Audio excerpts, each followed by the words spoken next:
verb, which means that the grandmother and the grandson are called in the city. That was a turning point in our friendship. So in the previous paragraph, we read about the friendship of grandmother and the grandson. This, when they come in the city, there is this turning point. Turning point is a change comes over in the friendship of the two.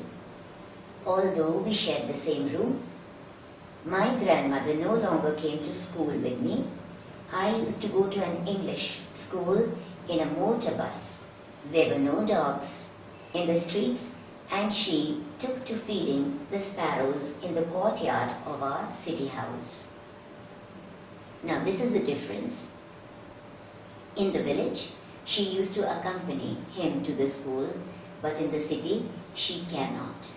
Why? Because he goes in a motor bus.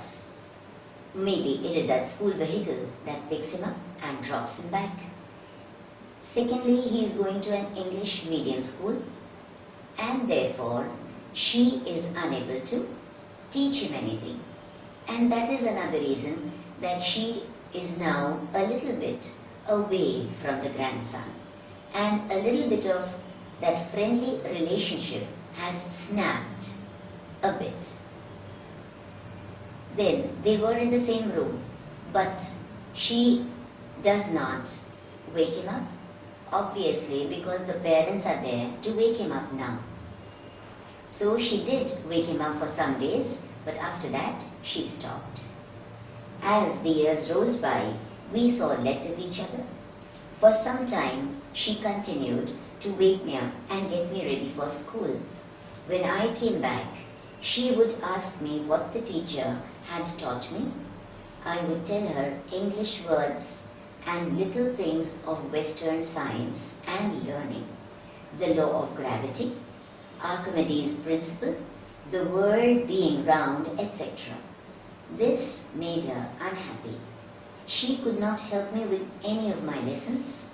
She did not believe in the things they taught at the English school and was distressed that there was no teaching about God and the scriptures. So, what happens here is, now that they are in the city, there are no street dogs who follow them. And therefore, whom does she start feeding? She gets attached to the sparrows that are there in the courtyard. And then, when he comes back home from school, the grandmother asks as to what he was taught in the school. He says that he was taught science, and then Archimedes' principle, that the world is round, and a number of English words, which she does not understand because she has not had a formal education at all. And because of all this, she is distressed, she is upset, and she knows that she cannot help her grandson in any way at all. But because that idea that the world is round cannot be digested by this grandmother, because we already know that old people, they all had the notion long back that the earth is flat. It is not round at all. And therefore this particular notion also was not accepted by the grandmother. And therefore she felt very much upset about it. Another thing that upset her was that there was no teaching of God and the scriptures, which was there very much when she was there in the village. One day, I announced that we were being given music lessons. She was very disturbed now. To her, music had lewd associations.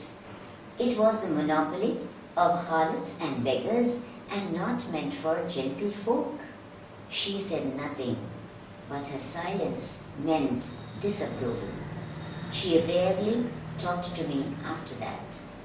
Now again, another idea that she had about was music, and she felt that music was only for beggars and for those low caste, low kinds of people who earned their livelihood out of singing in concerts or in different places, and therefore she considered that as something antisocial thing, and it was not at all liked by the grandmother.